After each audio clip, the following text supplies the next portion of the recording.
So as we look at the tumor during radiotherapy, we're talking about cervical cancer here. As we see at the beginning of external beam radiotherapy, and during the 5 weeks of external beam radiotherapy, and then the last 2 weeks of treatment, which is usually brachytherapy, the tumor volume drops. And if this tumor, for example, on the average, it will drop for about 75% in the 5 weeks that external beam radiotherapy is delivered, the 45 gray, and for additional just 10% of volume when the brachytherapy dose is delivered. The dose that is given with external beam is 45 gray and is usually more or less homogeneous to the whole pelvis. And the additional dose with brachytherapy that we nowadays give when we have image-guided brachytherapy is another 45 gray, which is highly heterogeneous, however. So there is I'm talking here about the biologically equivalent doses.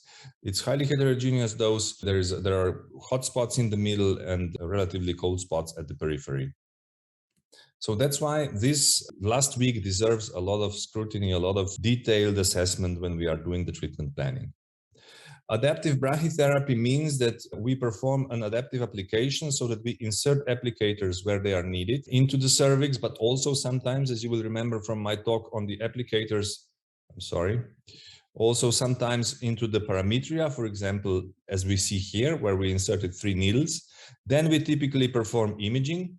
Well, the standard imaging that is recommended is MRI, but I have mentioned in my last presentation also the recently published recommendations for CT. I don't know why this is moving forward. Recently published recommendations for CT, and the principle of such adaptive treatment, whether it is with MRI or with CT, is that we are able to see the target, we are able to see the organs, and then we are able to optimize our dose distribution using those channels that were inserted, such as the tandem here in the center of the cervix, and some needles into the periphery of the tumor. And then we are able to shape the target dose distribution so that it avoids the organs and delivers high dose to the tumor. In this way, of course, we are able to achieve better clinical results with less toxicity. And this is the principle of adaptive brachytherapy based on imaging, as a step forward from the old days where only X-rays could be used, and which are still being used in majority of the world clinics, to be honest. Now, to perform this image-guided brachytherapy, we are lucky to have a set of recommendations published by the Jack Estro group, the European group, the Embrace study group, and our partners, mainly American Brachytherapy Society, Indian Brachytherapy Society, and also International Commission on Radiology Units. And the set of recommendations, which you see that here, and the journal of the ICRU are really important documents. If you want to move your brachytherapy practice further, and if you want to proceed a little bit from what you are likely using, because worldwide, most centers still use only X-rays to plan dose distribution in brachytherapy, you should read those recommendations and the ICRU recommendations. And I am able to provide you with all these 7 papers. The ICRU recommendations I will regrettably not be able to provide because I'm not allowed to, because it's not allowed to distribute this copy, but I think you could get hands on this somehow. Just take a look at this slide and try to, I will also try to help and get a copy for you, but I can guarantee you that I can send the 7 recommendations from the Jack Estro, the 7 important papers that will get you started. These recommendations cover all aspects, from contouring to treatment planning, including the CT-based. Here are the CT-based recommendations over here. And in the contouring part of the recommendations, 3 target levels are defined. Now this is on MRI, but similar targets are also defined for the CT, which is more easily available. And as you can see here in MRI, we have 3 different targets, which are concentric, let's say, GTV, which is at the middle, high-risk CTV, which is a little bigger than GTV and includes the GTV. Includes the GTV plus the cervix, plus the residual pathological tissues in the parametria, vagina, and uterus. And then we also have the intermediate risk CTV, which is in principle the high risk CTV with a margin. This is the yellow line. Now, the doses that we want to deliver to these tumors are different. And here we come to the topic of today's lecture, the medical planning. What do we want to achieve at certain levels? We speak no more nowadays of a certain dose that needs to be achieved at point A. Yes, it is still a very important point, but the main aim here is not to deliver a certain dose to a certain point, but a certain dose to a certain volume, just like we do in external beam. And if we want to achieve a certain dose at GTV, for example, this is our aim, the D98 to be over 95 gray for the GTV, then of course we need good applicator geometry, tandem in the middle and then needles in the periphery. Now, you don't have experience with needles, I guess, yet, because it's quite the technique that is now relatively slowly picking up around the world. So I'm talking about very new stuff here, but I hope my previous presentation already shed some light on how this is done. And of course, it's quite a learning curve that needs to that requires also some workshops and hands-on experience. For the GTV, for example, then we need D98 of 95 gray or more. For CTV HR, the blue line here, we would need a dose of 90 to 95 gray, the D90, so the dose that covers 90% of the volume. And for the CTV intermediate risk, the green line, we would like that the dose that is covering 90% of the volume exceeds 60 gray. So these are the three typical dose levels for the target volume that we want to achieve if we want to have a certain very good chance of local control. Now, how do we prescribe the dose in adaptive brachytherapy? Do we just say, well, we prescribe 90 gray to high-risk CTV? It's not that simple. We need to talk about this. Dose prescription in adaptive brachytherapy is like this. We perform the contouring on MRI or CT, such as we did in this case. So we contoured again the GTV, which is blue, the high-risk CTV, the red line, the intermediate risk CTV, the green line, and then we contoured also the organs at risk. Here we have the sigmoid colon, the rectum, the bowel, and the bladder, of course, is also here, but it's lower on this MRI data set. Now, how do we prescribe our treatment during brachytherapy? Now, this patient already received 45 gray of external beam plus chemotherapy, and now came for brachytherapy. And what we want at the end is to have those doses that I've mentioned before at the end of treatment, which means 45 gray of external beam plus, if we give 4 brachytherapies, we should give at each brachytherapy approximately 10 gray equivalent dose, so that we at the end achieve at least, or even more, that we achieve 95 gray. So the dose prescription in adaptive brachytherapy will actually look like this. It's a table, in principle, a table of planning aims for the target volume, where the dose is expressed in total equivalent dose for 2 gray per fraction with alpha beta value of 10 for external beam radiotherapy and brachytherapy together. So for the high-risk CTV, for example, let's just look at this one not to make this busy table too much of a focus now. So if we look only at the high-risk CTV, this is the red line over here. We wanted to get at least 90 gray. But if this really doesn't work out, then we should at least achieve at least more than 85 gray. And that's why we call this soft constraint, where we are soft. We say, okay, we achieve more than 90, that's great, but it should be hard. This is hard. Really, we do not accept less than 85. Another soft constraint for the high-risk CTV, that it should not be more than 95. So it should be somewhere between 90 and 95 gray. Of course, this is again the total for external beam plus brachy. So if the patient already received 45 at time of external, then we should add 45 with brachytherapy. And as we see here in front of us, just a single fraction when the patient is in our clinic, and we want to know what is the physical dose today with which we will achieve enough equivalent biological dose that after 4 such fractions, our total dose will be more than 90. Then it is very useful to look at this orange part of the table where you can see that to achieve more than 90 gray for high-risk CTVD90, you would need an average nominal dose per brachytherapy per fraction of at least 7.8 gray. Maybe this looks a little bit complex, confusing, or difficult, but 7.8 gray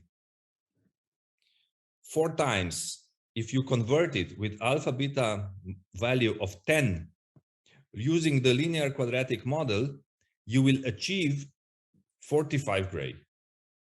In other words, 4 times 7.8 gray nominal equals 45 gray equivalent. And with such a fractional dose, you will be at 90 gray at the end. This is a useful table, and I will provide this table to you at the end of this talk. And this is a table that you should use if you want to move from planning with point A to CT-based treatment planning. This is not just for MRI, of course, it's also for CT-based treatment planning. Now, of course, we don't only talk about the targets. We also should talk about the organs at risk: rectum, bladder, rectovaginal point, bladder rectal point, bowel, sigmoid colon. And for each of those, we also have a soft and hard constraint. But let's just look in this case at sigmoid colon, let's say, because we see it here. It's the magenta contour. And the D2CC that we will allow for sigmoid colon should be below 70 gray. This is our soft constraint. And we would like to achieve this in majority of our patients. But in some, this will not be possible. Let's say 10 to 20%. We will not be able to achieve whatever we do less than 70 gray if we want at the same time the high-risk CTV to have 90 gray. So that's why we also have this second value of hard constraint, where we say, okay, if we really cannot achieve 70, let's at least achieve 75 as the dose limit. I hope that's clear. So we always have to balance between those two, between the target volume dose and the organ at risk dose. And sometimes we need to compromise one of them to have at the end a certain clinical result. Yeah. Dr. Petric, Akowi in the chat asked if you could clarify on when to use the alpha beta of 10 and 3. And then Mohammed from Sudan clarified that alpha beta of 10, it's usually for targets and 3 is for OARs. But if you'd like to elaborate a little bit more on that, that would be great. Yes, thank you, Mohammed from Sudan. Did I understand right, Mohammed? That's the name? Yes. Yes, so that was thank you for clarifying this. It is exactly like you said, Mohammed. It's 10 gray for target, what we use for squamous cell cancer of the cervix, and for organs at risk, for the late reactions of the organs at risk, we use 3 gray. And this is still what we use, still what we believe, although we know there's probably the truth could be somewhere else.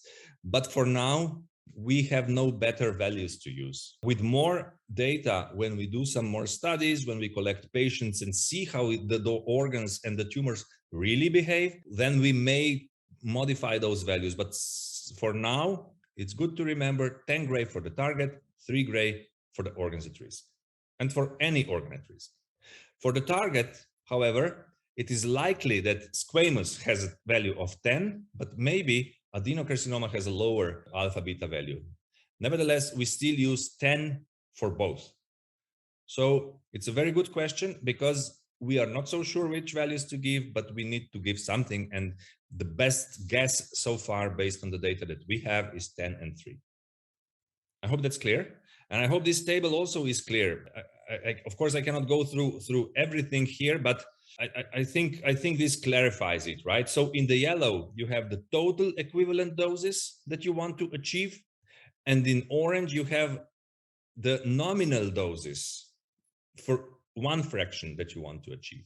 And this is what is the orange part is very useful when you are looking at your patient on that day. And you know that the patient already received 45. So for high risk CTV, you should stay above 7.8. And for sigmoid, you should stay below 4.4. Because by staying below 4.4 for 4 fractions, you will also stay below 70 on the total scale of treatment using the alpha beta of 3 for that organ. All right. I think it's important that we stopped here for a little while to clarify it. I think this is the central slide of this talk. And I will send you this table and also some comments next to it. And here already, I would like to emphasize that among the recommendations that I will send you, one will be missing because it has not been published yet. And this is recommendations number 7. And it is coming out this year.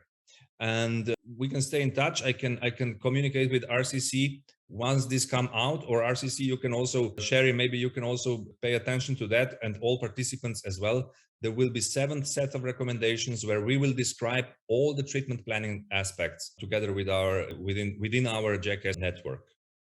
Awesome. Thank you so much. Yeah, so all that you see here will be described in even more detail, and I will come back to these new recommendations that are coming up. Now, this table that you will get, this is what I made for our clinic, and it is based on exactly the same things that will be also published.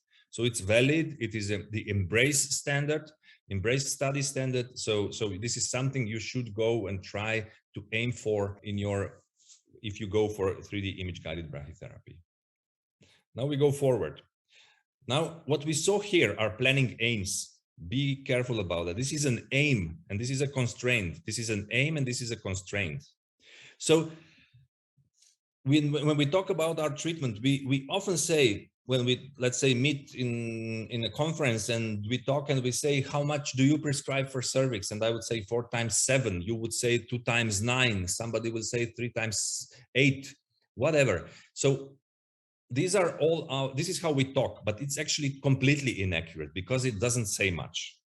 Why it doesn't say much? Let me show you. Because we need to distinguish between planning aims and prescribed doses. It's not what we prescribe is a little bit more difficult to explain than what our planning aim is. So let's look at this. Planning aims are sets of intended dose volume parameters for the target and for the organs at risk. So for the target, we want, let's say we have for the target volume, let's say we have 6 parameters that we want to meet. We want them to be green. So we want the traffic light there to be green so that we can go through it. And for the organs at risk, we also have, let's say, in this theoretical example, 6 target volume, DVH parameters, which we would like to meet. And these are our planning aims. Then we do the procedure. The physicist will work hard and we will sit together and try to make good treatment planning. And we will always have to put on balance the target aims and the organ aims. Sometimes it's not possible. Sometimes if you want good target dose, you have to compromise on the organ and vice versa. So in each patient, we will find a certain way to individualize the dose volume, and we will need to adapt it to this certain patient. This, at the end, will lead to a plan which we like or accept, and we will review and approve it. And in this plan, we have achieved certain dose volume parameters. And if you look at the actual dose volume parameters that we have achieved, they are different from what we have planned. What we have planned, what were our aims were. Our aims were to have it all green, of course. But in reality, it's not going to be all green. Something will be orange. Hopefully, nothing will be red, but it's likely that some things will be orange light, some will be green, some will even be light green, very nice. But in reality, we will not have everything green on both sides in most of our cases. And this is what we prescribe. So if I aim to get, let's say, 7 gray for the target, I may achieve only 6.5 gray for the target. So if I say I prescribe to this patient 7 gray, it's not true. I'm prescribing 6.5 to this particular patient. My aim was 7, my prescribed dose is 6. So this is the prescribed dose. But what is then the delivered dose? It's again not the same as the prescribed dose, because prescribed dose is the dose that we will move to the afterloader and press the button, and then this dose should be delivered to the patient. But will it be? That's another question, because in the meantime, when we were planning, the applicators could have moved. When we were attaching the tubes, and we had, let's say, 15 tubes, in this case, we may have attached it wrongly, and maybe we will actually treat wrongly. So the delivered dose, we would know it if we would be able to measure it inside the patient with in vivo dosimetry during treatment itself. Systems for that are being developed, but for now, we cannot say what the delivered dose is. Sorry. Yeah. Dr. Petric, Yep. oh, sorry. I thought that slide was over. There is a question, but I'll ask after you're done with the slide. Sorry. All right. So I can finish this slide quickly. So we will have a prescribed dose at the end, and then we will report this dose. Reporting means that we will have a departmental list of parameters that were achieved. These parameters will go into the file, and maybe when we publish this and they accept our paper and we publish it, we will write in our patient cohort of 200 patients, we had a mean prescribed dose of 6.9 gray per fraction plus minus a standard deviation of 2 gray. And this is our prescribed dose.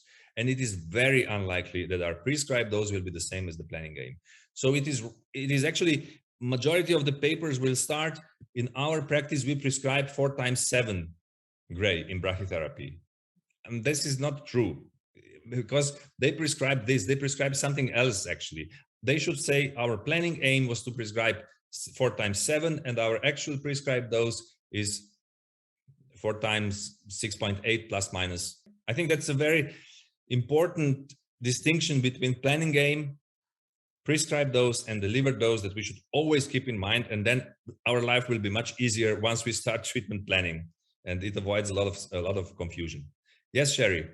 Yeah, great point. Isiagani from Nigeria, and I apologize if I'm pronouncing the name incorrectly. They're asking, in a situation when we're having D90 CTV receiving 73 gray or less, and the tolerance for the bladder and rectum have already been reached, do we still continue with the procedure, and what is your recommendation? Yeah, difficult question. The one we always meet in our clinical practice, and it is centered around this scale where we are aware sometimes it's just not possible unless you adapt your application in a way where distribution of the channels is such that you can cover this difficult situation. But often we need to accept a certain compromise. And I would say the biggest fear in cervix cancer patient is recurrence. This will lead to most suffering. So I would put this at the top of hierarchy. So if my dose to the target, to the high-risk CTV would be 73 gray, and my hard constraint is 85 gray, and I would like to achieve 85 gray, and I have already, with 73, reached the bladder constraint, I would in this case say, I will talk to the patient and say, look, madam, if we do this, you have a high chance of recurrence, but low chance of complications. If we give you more, you have better chance of cure, but likely an increased chance of complications. But even for complications, we should know there is no threshold. Maybe in her case, her 73 will not even cause serious issues for the bladder. So I would in principle put priority always first to the target, try to increase the target dose. But if I see that the dose to the organ at risk is really suffering very much, so that the dose is going beyond 90, beyond 85 for the bladder, then I would start considering, well, maybe we can also deliver a little bit less to the target and respect the organ at risk. So it's a very tricky game. It depends also on the patient age, comorbidities, on the way that the organ at risk dose is distributed. And this is very important, because if your bladder D2cc, which are receiving more than what you wanted, are located in one contiguous area, This is quite a different story than if your 2cc are split on the posterior bladder wall. So you have a spot here, a spot there, a spot here, a spot there, and they all together form the D2cc that you look at as a single number. So to see this, you can use your treatment planning system tools. They exist. Talk to your vendors and ask them how to visualize that. I know how to visualize that, for example, in Eclipse from Varian, but not for other companies. But you can look at the bladder surface and see if your 2cc dose that looks so high is located perhaps, maybe it is scattered, and maybe it's composed of smaller subvolumes, or maybe it's located in a part of the bladder that's not so critical. The most critical part of the bladder seems to be the bladder neck. If this high dose is more to the bladder dome, it is likely that the tolerance of the bladder top is higher, so that you can go higher. So it's not just a number, it's the patient, it's the situation, it's where the dose is. All right? Great, thank you so much. Now, we have learned a lot about these planning aims and dose constraints nowadays, and these lessons have mainly been learned from EMBRACE-1 study. And we can now say that there is a high level of evidence for certain things, but some parts of our portfolio of tissues are still under investigation. So for the high level of evidence items are listed here, and you can see that we can say with high level of evidence that, for example, let's talk about high risk CTV again, that D90, for example, that we try to achieve has a high impact on local control. So having a D90 of more than 90 gray, as we discussed before, is really highly relevant. If you want to have good local control, you should look at your D90. And the same is for bladder D2cc, for the bladder point, for the rectal D2cc, for those endpoints. So keeping the bladder D2cc below the dose constraints, which you have seen in this table, will keep your bleeding, cystitis, and fistula low. There's high level of evidence that this holds true. For sigmoid, for example, however, for vagina and for the ureters, we still don't know that well, that's so clearly. But it seems that this is also important, but we do not know exactly where the values are. So if I tell you that for the sigmoid colon, the D2cc, dose constraint is 75 gray, I may be wrong. Maybe it's not exactly 75 gray. Maybe it's higher, maybe it's lower. There is still some work that needs to be done, because so far the clear dose effect relationship has not been shown for those three items on the list. On the other hand, dose effect relationship for those three items has been shown. For this list has been shown. For example, normal tissue volume receiving 60 gray has impact on pooled GI toxicity, on cystitis and fatigue of the patient. This is an important point just to keep in mind now, and I will come back to that. Because normal tissue volume that receives 60 gray is highly correlating with external beam radiotherapy part. Sometimes, because brachytherapy may be less accessible, some centers may not even have it, we will do more with external beam and less with brachy. But when we do more with external beam and less with brachy, we must increase the normal tissue volume that receives 60 gray, because the beams are going through the body. And more of our tissues of the patient receive 60 gray. So increasing the external beam part and decreasing brachytherapy part will lead to these complications. And I will show this again. Yeah, Dr. Petric, there are two questions before we get any further. One goes back to the discussion that we had. If your D90 is receiving 73 gray, what would you go about your bladder and rectum that the tolerance has been already reached? The participant is suggesting, why not boost the high risk CTV with external beam? What are your thoughts on that? Probably that would even increase your bladder dose more, because external beam boost will have more, will give more dose to the organs than brachytherapy boost. So the trade-off is worse if you will use external beam boost to go about this problem. Yeah, I would not recommend that.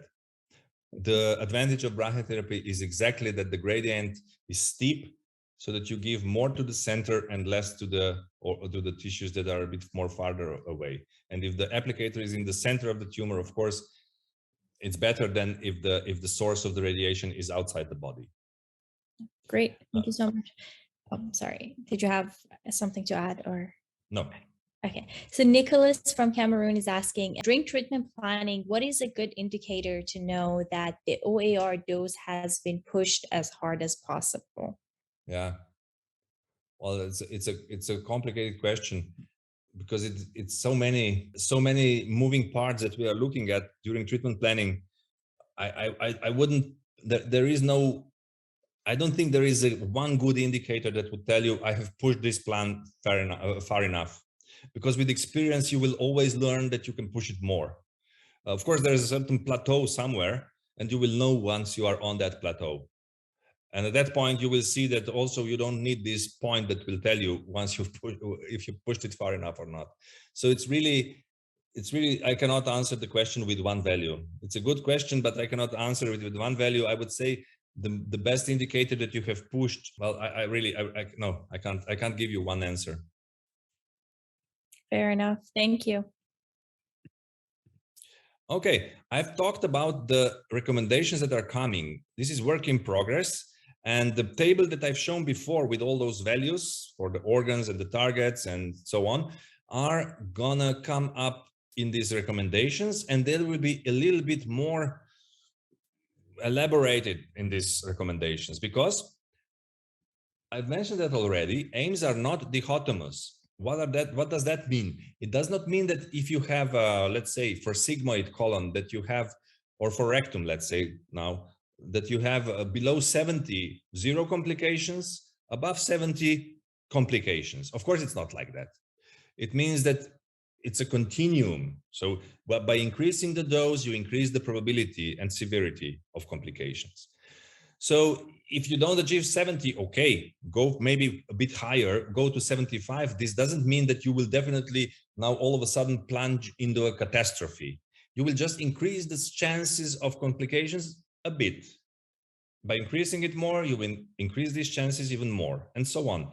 So what we do in these recommendations is we don't just give a single value. So I really encourage you to follow that up when it comes out. We don't give a single value, but let's say for rectum, which you see here, we say if you want to avoid the probability of more than grade 3 complications at 5 years, you could go below 65 gray.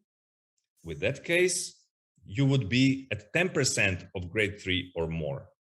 If you go below 70, probability increases to 13% of grade 3 or more. If you go below 75, your probability increases to 18%. So do you see there is a link between your dose and normal tissue complication probability. And this is much more fair way to talk about those constraints, not as a single value, but to give you a range of values, and then you choose, and the patient can choose. You can tell the patient, look, for local control, I am achieving in your case a dose of, let's say, 85 gray. With this low dose, you have squamous cancer. I am able not to guarantee, but to say that likely you have a 96% chance of cure at 85 gray. But to do that, to achieve this, I have to compromise the 65 for the rectum and accept 70. So I have to ask you now, are you, let's say, buying this offer and say that I will accept 13% chance of grade 3 or more for rectum complications in order to have this high chance to live a long life without recurrence. So this is how we want to describe in these new recommendations how to deal with those constraints. And I think that your questions that you have asked me are actually all answered by this type of thinking. Even the last question that was so difficult for me to answer, what is the indicator that we have pushed it so far enough? Here you can see, perhaps there is no far enough. Perhaps there is just a question to each patient and the doctor. What is the point that we are satisfied with? And also, what is the achievability of constraint? In some cases, you must say, I'm sorry, I cannot. With this application technique, we cannot achieve more than this. I have to give you a treatment where you have 18% chance of rectal complications. Sorry, let's go back. 18% chance of rectal complications and 95% chance of cure. So you may not be happy with this, but this is the best we can do. And then also risk of event. This is important because a rectum in a non-smoking, healthy, young individual is much lower than risk of event with a smoker who has also chronic, let's say, bowel disease of some sort, like Crohn's disease or whatever.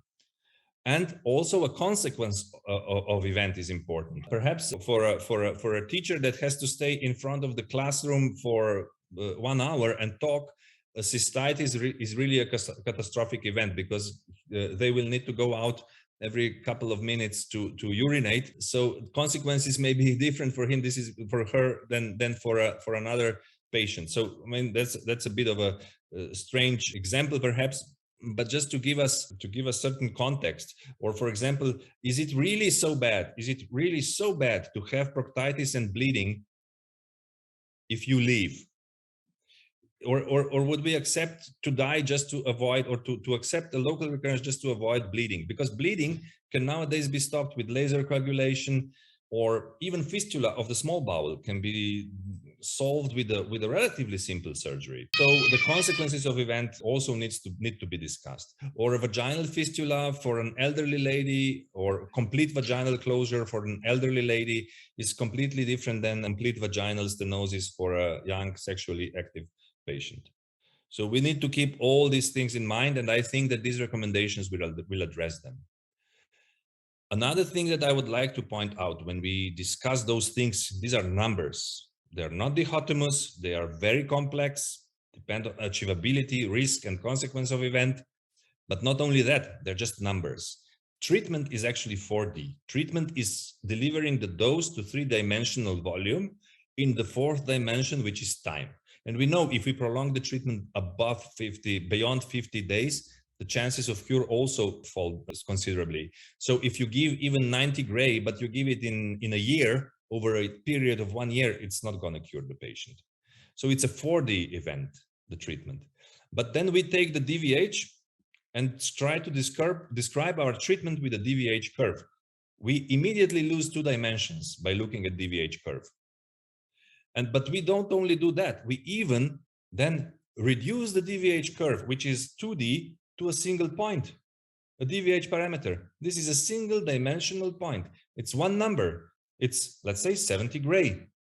And then we want to say, okay, if we have 70 gray, we have this effect probability. It's impossible, that's clear. So when we talk about these things, we need to keep this in mind. We have just reduced the treatment, which is 4D, to a certain point, which is 1D, and we want to give the patient all the answers, and it's not possible. So in addition to all those problems, we also have this reduction of dimensions during our decision making, which is very important. Another important thing that complicates matters further, I don't want now to confuse you and say that all those numbers are meaning nothing, but I just want to say that when we have a certain patient in front of us, it's one patient. And when we look at, let's say, EMBRACE study and say, okay, in EMBRACE, they gave 90 gray and they had local control of 95%. If I give this patient 90 gray, I will also have local control of 95%. It's not true. That was a population of 1,400 patients. And that's one single patient with their biology, with their personal comorbidities and so on. And in addition, any treatment that we give has a lot of uncertainties around it. And we have created within our group the uncertainty budget of adaptive brachytherapy. I'm not aware that any other groups have done this in so much detail for other disease sites as we did for cervix cancer. And we know this is one standard deviation that you see here, those percentages. We know that the source strength even determination will give you a plus minus of 2% of what you are actually giving. But the largest contribution to the uncertainties is provided or is infused through contouring uncertainties. At the end of the day, all over, the target CTV-HR D90 has an uncertainty of 12%, and for the organs at risk, let's say 25%. So, in other words, if I say that my D90 is 90 gray, it's actually 90 gray for this one patient that I have in front of me, but it could also be 90 minus approximately 10%, which is 81, or 90 plus approximately 10%, which is 99. So I'm looking at the patient telling her, your D90 is 90 gray, but it's actually anywhere from 81 to 99. And that's just one standard deviation. One standard deviation. It could also be less than 81 or more than 99. Not likely, but could be. So the biggest contributor to this is contouring variation. Here we can see contouring variation, but I will not spend much time on this. What does that mean? Here we have the dose effect curves. The dose from 50 to 105 gray and the probability of event. For the organs at risk, of course, this will be morbidity. For the target volumes, of course, this will be local control probability. So, again to our patient, we thought we are giving her 93 here, but because of all those uncertainties that you have seen, we may be giving anything from approximately, 87 to 97, let's say. And because of these uncertainties, because it's from 87 to 97, we have to pull this up to the local control curve. And because we are on the plateau of the curve, we see that this big uncertainty, luckily, has small effect on the variation of local control probability. That's an important picture to remember. So achieving a certain planning aim beyond 90 is not only improving our chances to kill more cancer cells, but it also improves our ability to say that probability of cure will be relatively stable, even if we are not exactly giving 90, even if we are giving slightly more or slightly less. Because if you go lower, if you would accept to give 80 gray, you see that because of this variation, even if it is slightly smaller variation, your effect of uncertainty about local control is bigger. Okay? In other words, even if it is 87 or 97, your local control will not variate much. It will be almost 100% in any case. But when we are at the steeper part of the curve around 80, each small mistake or each uncertainty has much bigger impact on the uncertainty on local control, and vice versa for the organs at risk.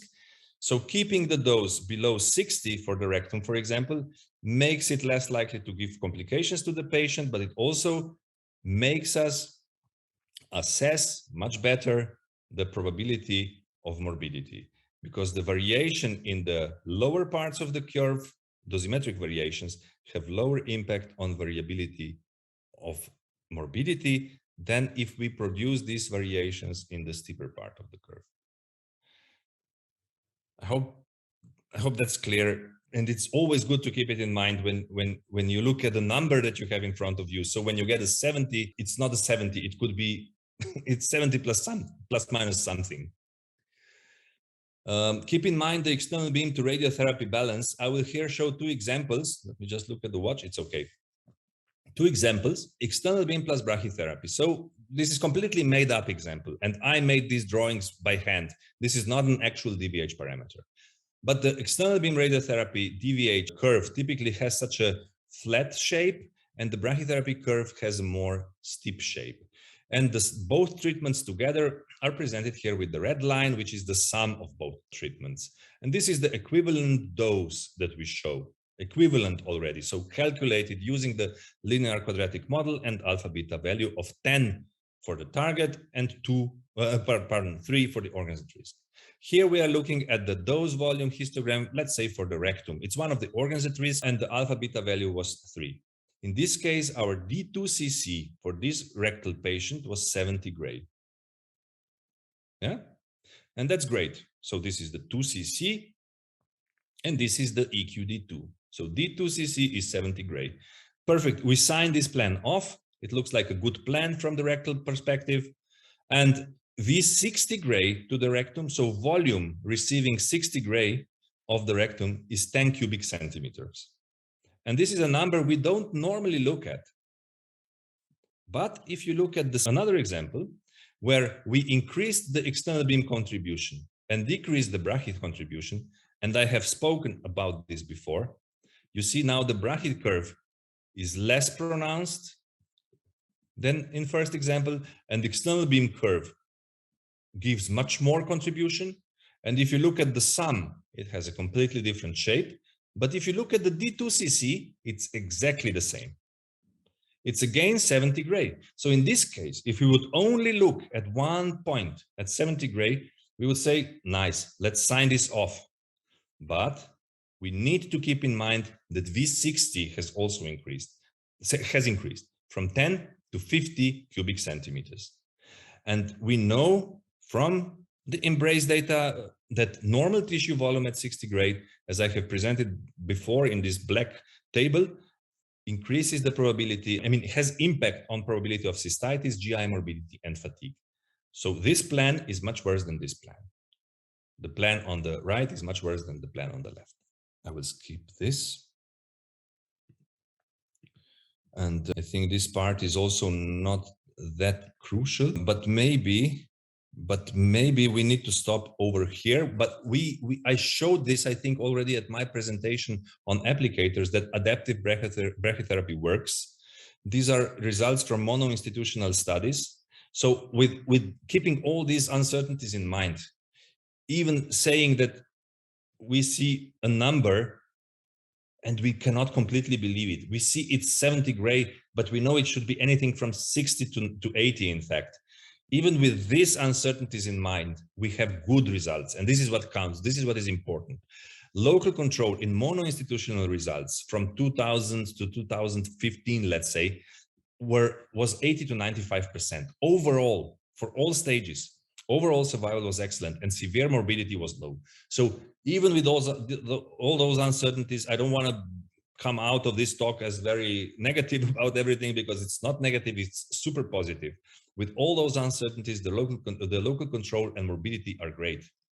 Retro-EMBRACE study was the first big mono-institutional compilation of data on 700 patients using such techniques. And again, look at those results. 1B, local control at 5 years, 98%, 2B, 91, 4A, 76%. In the old days, for 4A, we would usually say, this is probably palliative, or maybe we have a 20% chance of local control at best. So it's a huge jump with low morbidity. Let's go forward. EMBRACE 1 study, the largest so far, 1,300 patients. EMBRACE 2 study is coming up with the data now, but EMBRACE 1 study, look at this again. Okay, we already knew that for stage 1, we can achieve great results. This is the red line. But look at stage 4, stage 4A, stage 4B. Again, what we saw a couple of weeks ago in my first presentation, 90% local control with acceptable morbidity across all stages. Of course, early stages will have less morbidity, late stages had more morbidity, but this is the overall G3 or more morbidity. So brachytherapy, adaptive brachytherapy really works. For T1 study, look at this. These are only T1 patients. In this study, we analyzed 130 approximately stage 1 patients, and we found local control of 98% and pelvic control of 96%. These are the first 2 lines. And the green and blue are cancer-specific and overall survival, which are also excellent. So small tumors, which could be theoretically candidates for surgery, had excellent results. But even among this small tumor group, we had actually 32% of patients who had tumors bigger than 4 centimeters. So they were, according to old FIGO stage 2B, 40% were node positive, and 40%, according to the new FIGO staging, would actually qualify for 3 to 4B. So this is not really a simple T1 that a surgeon would see. But nevertheless, the results are as you see them here. And if you compare this to surgery, stage T1, where they have 0% tumors bigger than 4 cm, None have positive lymph nodes. And most of them are 1B1, some of them 1A. So there's no chance of let's say, biasing against this therapy. And even 28% will achieve adjuvant, will receive adjuvant therapy. You can see the results for minimally invasive and open hysterectomy in very modern study on very modern surgical approaches, local regional control of 91 and 98%. So it's not better than ours, although our tumors are much uglier, bigger and worse. Dr. Petric, Mohammed from Sudan is asking, when you're summing the plan for external beam and brachy, it's usually easier to do it if it's all within the same treatment planning system, but how would you suggest doing it if you're using two different treatment planning systems? Excellent question. I would say simplify it. Any treatment planning system that was used to do external beam radiotherapy, let's say you prescribe 45 with external, just take this number, 45, and whatever you give at time of brachytherapy, let's say D2cc for the rectum with brachytherapy all over, I mean, overall to D2cc at the end of 4 brachytherapy fractions is, let's say, 30 gray. Simply take those 30 gray and put them on top of 45 and say, I gave 75. It's simple arithmetic. No need for image fusion, image registration, plan summation, no need for complicated things. Just 45 plus whatever you gave with external beam. And this is true for organs at risk and the target, because it means it's the worst case scenario for organs. Likely, the organs actually received less than 45 during external beam, because not all of them were completely inside the 45. But if you assume that, you will avoid any errors. Simplify it. All right? Good. For late stages, okay, we've seen this, and I will skip this. I would just like to come here to the last. Okay, now it's already 5. Sherry, 2 more minutes. Is that okay? Yeah, absolutely. So it all looks great if I show you all those results. If we look at patients from a certain podium of a conference which is held somewhere, let's say we just had one now in Copenhagen in Denmark just last week, and showing those results really looks fantastic. But if you change the vantage point and you went from a podium in Copenhagen and move somewhere in space and look at our Earth, then you could say we are not doing so great. Because if you look at the maps, and this is all very clear to us, especially to you, the audience from today, that 90% of cases occur outside Europe and North America. And 90% of deaths occur outside Europe and North America. So these achievements are actually nowadays currently addressing a small amount of global population, a small percentage, just 10%. I will now show a real example. This is the global reality. EMBRACE-1 study, which is the pillar now of this evidence-based new method of image-guided brachytherapy. We have had 24 centers that contributed patients to EMBRACE-1 study. They were mainly from Europe, some from USA, then from India, and some from South America, if I'm not mistaken.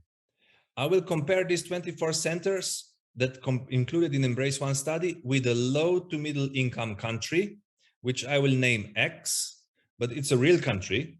It's a real country. I took the data from the websites and from websites, and so it's a real country, and this country has 20 million population approximately, and a single center that can do brachytherapy. So in EMBRACE-1 group, we had 24 centers. This country has 1 center alone. MRIs per million population in the EMBRACE countries are 25. So it's really not a problem to get an MRI there. In our country X, the MRIs per million population stand at 0.06. The incidence, on the other hand, in the countries that recruited to EMBRACE study is only 6 cases per 100,000 patients per year. whereas in our real country, X, it is 65 cases per 100,000 cases per year. Theoretically, this country X would accrue 1,400 patients to embrace study if they had an embrace study in approximately 7 months. The 24 centers with one center, in 24 centers from embrace group, 7.5 years were needed to do that. So there's quite an imbalance there. Here is the availability of MRI. I've shown this before. So community is actually looking for practical solutions. And I will tell you that this low to middle income country X is not alone in this problem, that you don't have MRIs, not enough afterloaders, not enough teaching opportunities. And here RCC is doing a great job to provide such an opportunity. I'm very happy to be part of it. But even if you look at the European course where I teach, and this is the gynae estro teaching course, and we asked our participants, thousands of participants over last years, 30%, sorry, what is this? Yeah, okay. In Europe, only 30% of centers are using MRI for brachytherapy, and outside Europe, participants that took this course, only 10% of them are using MRI for brachytherapy. So not only low to middle income countries, European countries, American countries, there is, I think, 75 million of patients in the USA, in their state, do not have access to cervix cancer brachytherapy, which is alarming.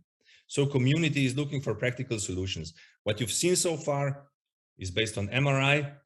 And like I emphasized in my previous talk on applicators, I want to emphasize now again that we want better solutions than MRI, that CT is good as well. It's also cost effective. So it is in the good quadrant. So you can save money and improve effectiveness by using CT as compared to simple X-rays. And this is a graph to show to stakeholders in your country, in your hospital, and tell if we implement CT, if you let us use CT that we use for external beam, also for brachytherapy, we can make a big difference. We can save money while saving lives. And this brings me to my last slide, I think. And these are, again, the CT-based contouring recommendations and the registration study that will be based on these recommendations and is not started yet. These recommendations have been published recently, and I have already shared them with you. I hope you received them. I sent them to Adam and to Caroline as well, I think. And I think you should have access to them, but I will make sure that this is really, that I can send again together with all the other recommendations that we have. But I think this would be a central paper for you to start from, to see where you can use CT, where you can approach those good results that have been achieved in economically more fortunate environments, because you can do really a big difference with CT.